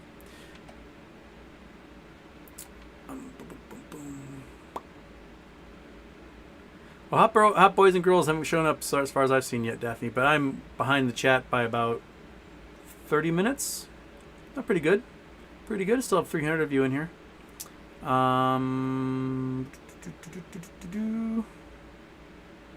Let's see here.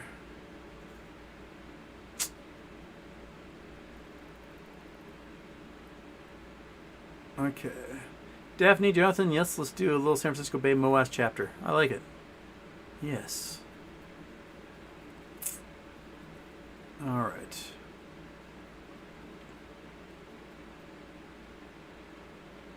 BW brand tore a shirt I really liked taking off last night. Ripped the sleeve near off completely. Well, now you got yourself a tank top. Muscle shirt there, man. I have a favorite muscle shirt. Okay. Because Google Earth is working. Let's go to some locations. So, my key, I think, has got somewhere in Europe for us.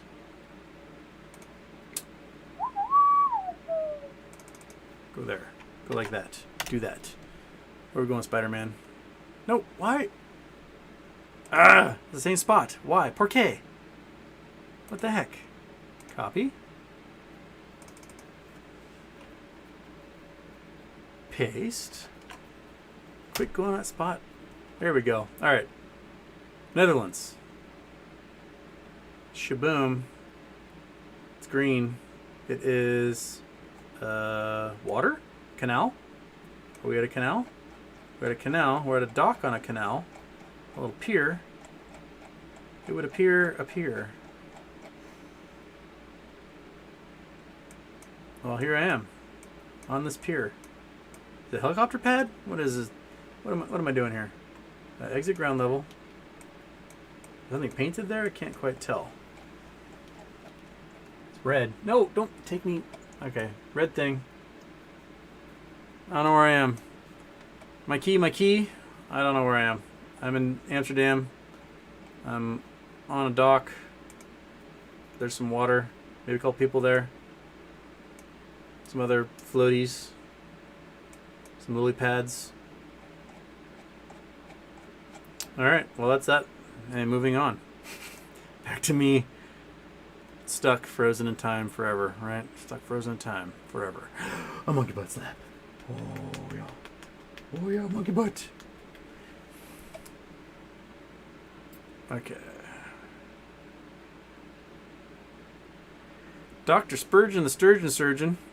Been holding my GME for a year, but I had to sell because my roommate ditched me without paying rent for the last 2 months. Hopefully I can get back later. Oh man, that sucks.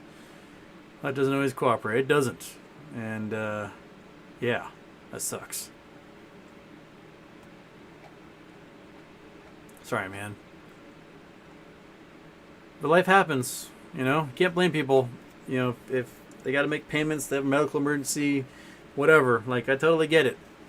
Buy and hold is a strategy, but I'm not going to have to hold you to it because I might have an emergency as well that I got to pay for.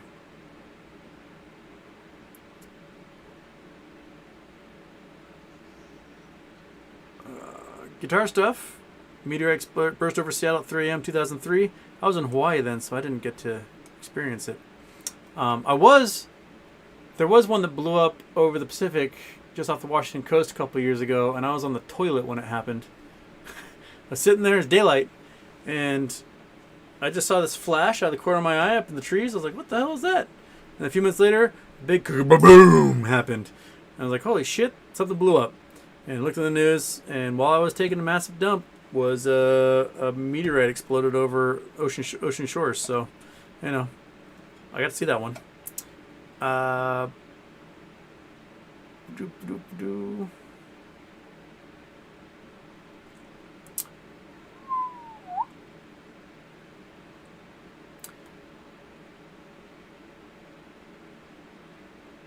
Cody, why doesn't GME CEO announce how much percent of the float retail owns like AMC CEO did?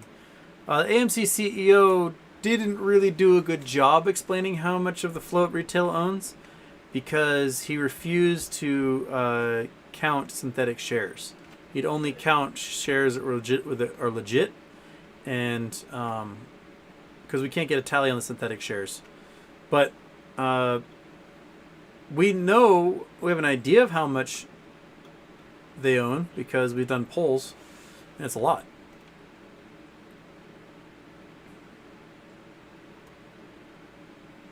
Mike Ayer, speaking of Seattle, I heard Nirvana on the radio recently. Who is the man who sold the world? I'm your age, so from that era. Well, the man who sold the world was a David Bowie song. They did a cover of. I'm not sure who the man who sold the world was in that Bowie song. Is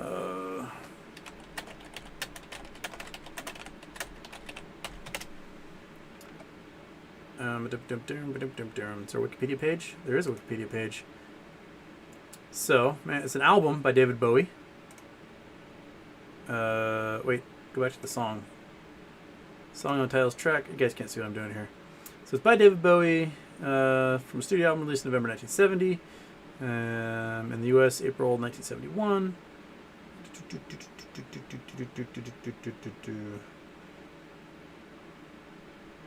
It was not released as a single, even though it was the title track on the album. Okay. Composition, recording. Recording Trans Studios, titles and lyrics. Okay. Okay, so the precursor is that it came from Robert Heinlein's book, The Man Who Sold the Moon. And there's a DC comic called The Man Who Sold Earth, and a Brazilian political satire called The Man Who Bought the World.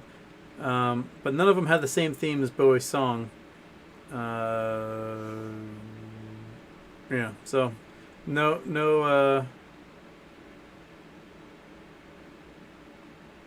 affirmative as to who the man who sold the world is. Sorry, Spider-Man cannot confirm. Cannot confirm for you, Cody.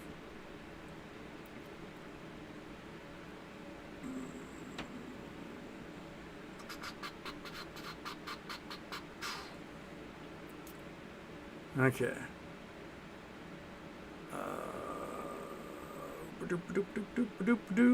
Gotta scroll. Iggy Limon, if it's a radio show, to speak in that mid-Atlantic accent of old Hollywood. Sorry to make the rules. Coming to you live from Houston Wade's office here. We'll answer all your questions now as if we are a mid-Atlantic vocal expert in the 1930s and 40s. Okay. Chris Dilloff wants me to turn Monkey Butt's cam towards me. No, I prefer doing it as Spider-Man, talking as a mid-Atlantic accent from 1930s and 40s. All right. Let's see here. Pickles Penne, Houston, now that you are rolling in GME, are you going to write covered calls so you can continue to buy more? No, because I don't want to accidentally have my covered calls go on the money and then I lose all my shares. That's why.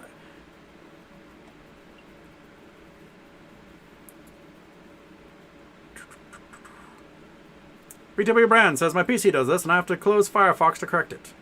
Well, that'd be great, but I'm not running through Firefox right now, or Chrome. I'm on Streamlabs OBS.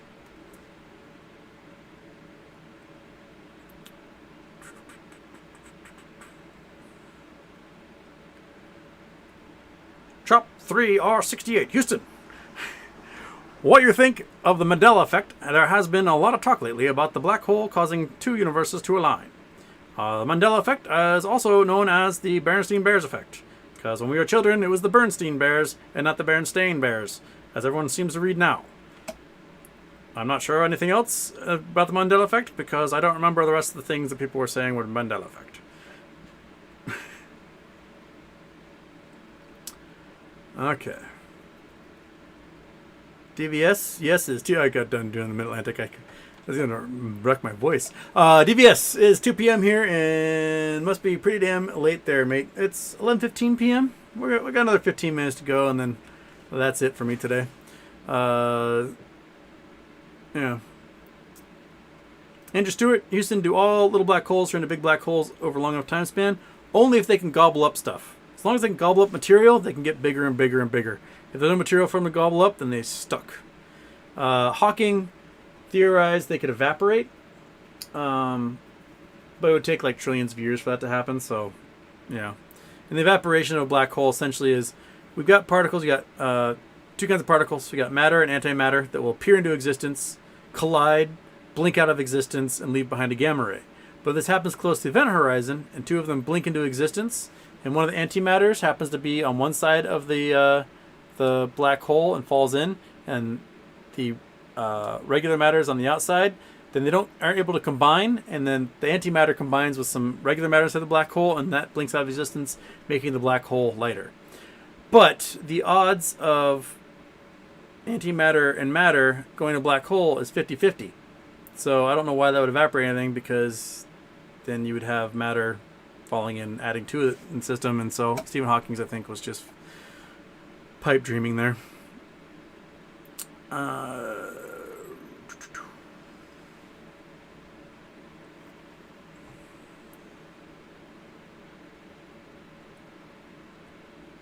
Sorry, drinking some water. I need a big old gulp. Okay. Javier Houston, what are your thoughts on the lack of wheat and other grain commodities in the next coming months? What can be done to prevent global humanitarian crisis? Almost nothing.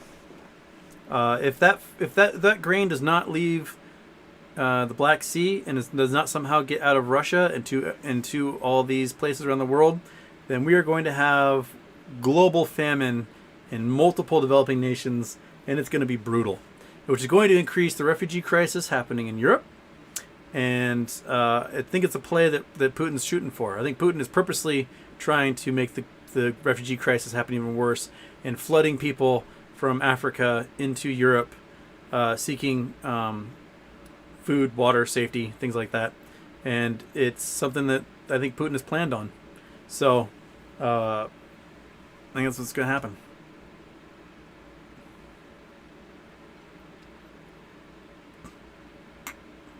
Daphne, can you explain your theory on why your goal is 1,000 GME shares now? Is it a hedge? Yeah. Basically, 1,000 shares at $1,000 a share is $1 million. So, on the low end, if worse comes to worse, I can sell $1 million in stock and be in that 7-figure land. That's it. That's the entire reason. So that's worst comes to worst land. I've got 1,000 shares. I got $1 million sold, and after taxes, let's say I have, I don't know, 700,000. Well, in a Vanguard, that'd be enough to net me about 40,000 a year, which is almost enough to live on. I'd be pretty happy with that. So worst comes to worst.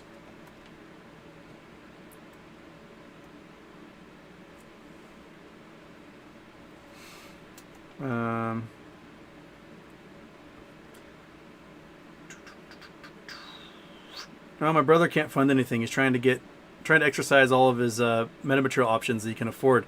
Problem is that in Canada, you got to pay the taxes up front before you exercise the options, and because the stock is so volatile, no bank will give him a loan to buy the stock. So it's been a very slow process for him to exercise all of his options. So, yeah. All right. Where'd you go? This stupid chat just reset again.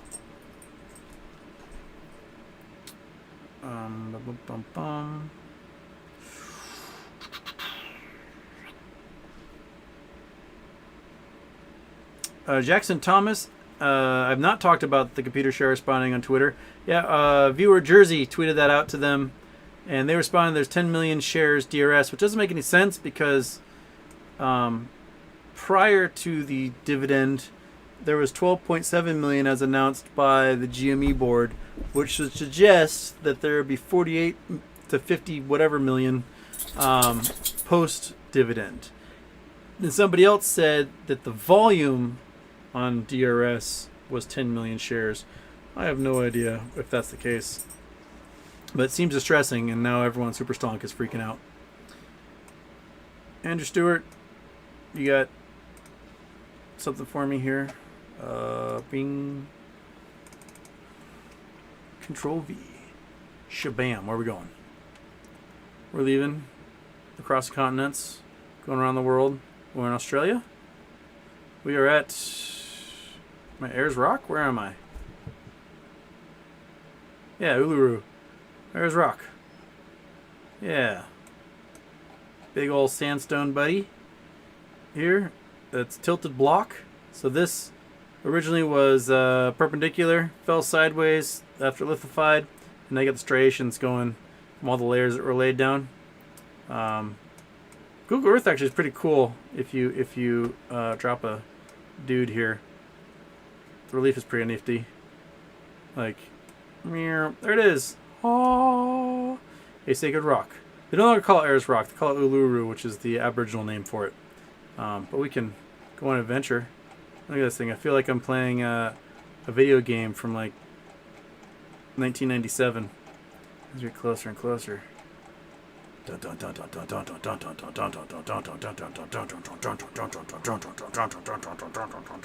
fly across the land. There's a road. Woohoo! Yay! There should be some sort of Google Earth video game where you can just like drive in a car across oceans, across the planet, just motor right along. There's a highway. We're crossing that. Get up to a cliff here.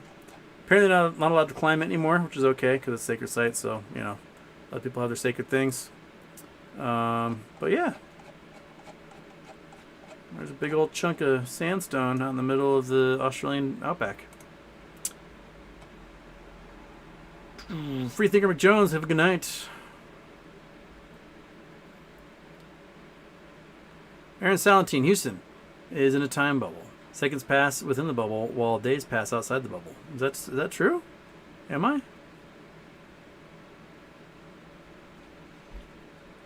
Oh, hey, big dog. Do you want to say hi to Spider-Man? Is that what we're trying to do? Yeah. See Spider-Man? Yeah. All right. I'll rest Spider-Man on your head. How's that sound? Yeah, there you go. Yeah. Oh, bing, bing, bing, bing, bing. Okay. Snoopers.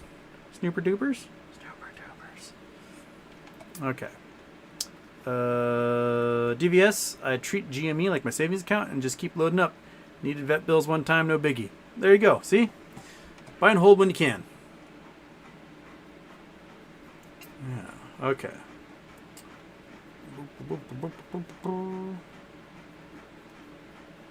All right. Where am I? Got like 7 minutes left. I'm almost up to the. Almost caught up on these late night shows. Not as many of you show up, so I may be actually able to catch up at the end here and to all the questions. Okay.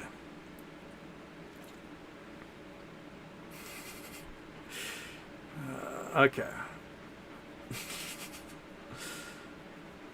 You're such a happy dog. And Spider-Man, bonk, bonk, bonk, bonk, bonk, bonk, bonk, bonk, bonk, bonk, bonk, bonk, bonk.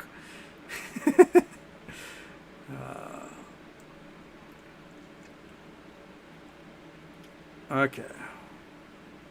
Ronald Rose has got coordinates. I might as well do more coordinates because the only thing that seems to work is Monkey Cam and Google Earth. So might as well coordinate it up. Bam. Shabam. Where are we going?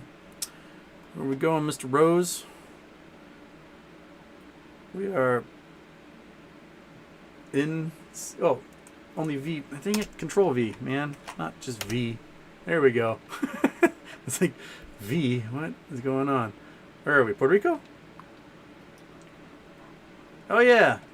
This place. We went here once.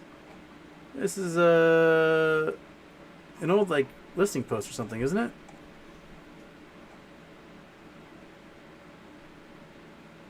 right. Oh, nuclear superheater. That's what it was. Yeah. It's a nuclear facility. Decommissioned nuclear plant in Rincon. Listed in the National Historic Register of Historic Places 2007. Huh. Can't remember exactly the story behind it. We went here like a year ago. Yeah, it makes steam temperatures of 900 degrees. So super hot steam turning turbines. That's right. Yep. Yeah. So, there you go. Yeah. That's what it looks like on the ground. Big old, that's definitely like 1950s, 60s, mid-century modern all the way. Pretty cool looking. Gotta appreciate it. Let's go to Rincon. Let's go surfing and climb around on the bubble. I don't know. Okay. What else we got? What else you got for me?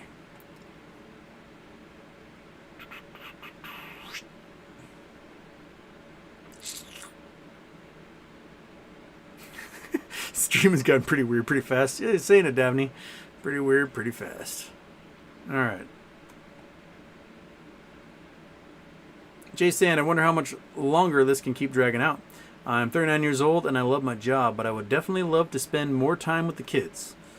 I mean, I don't have kids to spend time with, so I would love to spend more time doing cool shit. That's what I'm going for. Los Gatos, that's where Jonathan is. I had a cousin that lived in Los Gatos. Went there for a wedding when I was like in 8th grade. And back then there was a Ferrari dealership across the street from the high school. I was like, what the hell? Where did I just appear in? I had no idea that such things existed. Such as a Ferrari dealership across the street from the high school. I don't think it's there anymore. It's been a long time since I've been in Los Gatos. But that blew my mind back then. Daphne, when next GeoGuessr? Oh, dude. I was going to try to do this weekend and then didn't. Ended up hanging out with some friends and just didn't make it to do that. Okay.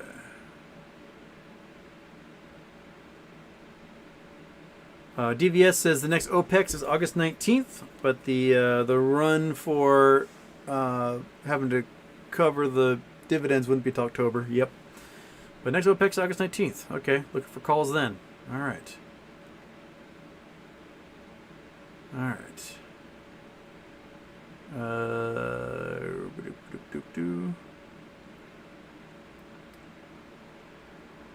Daphne, any predictions on how low they can beat the GME price down to?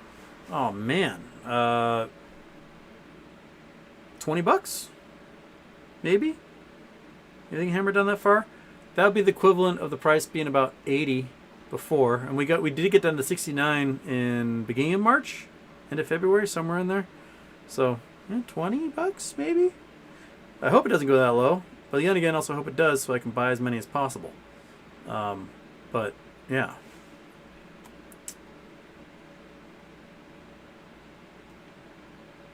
Yeah, so that's that. Let's go back to Big Houston being stuck and frozen and weird. Oh, my arm is tired from like dangling out that far. And Monkey Butt, you left your beautiful little lambskin there. Snoopy, what do you got for us? That's it. I might be all I have in me. I'm at 11:30 or 11:28 in my side. I think I got through the chat. I'm at the bottom. Yeah.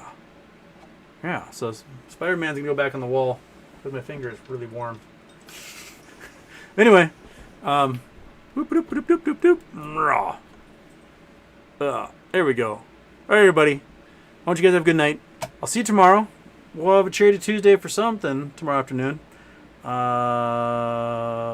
Food bank, library.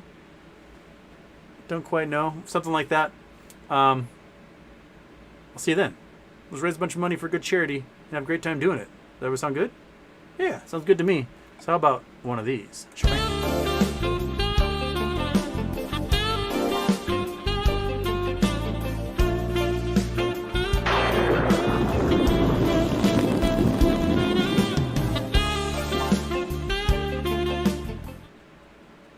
I might as well throw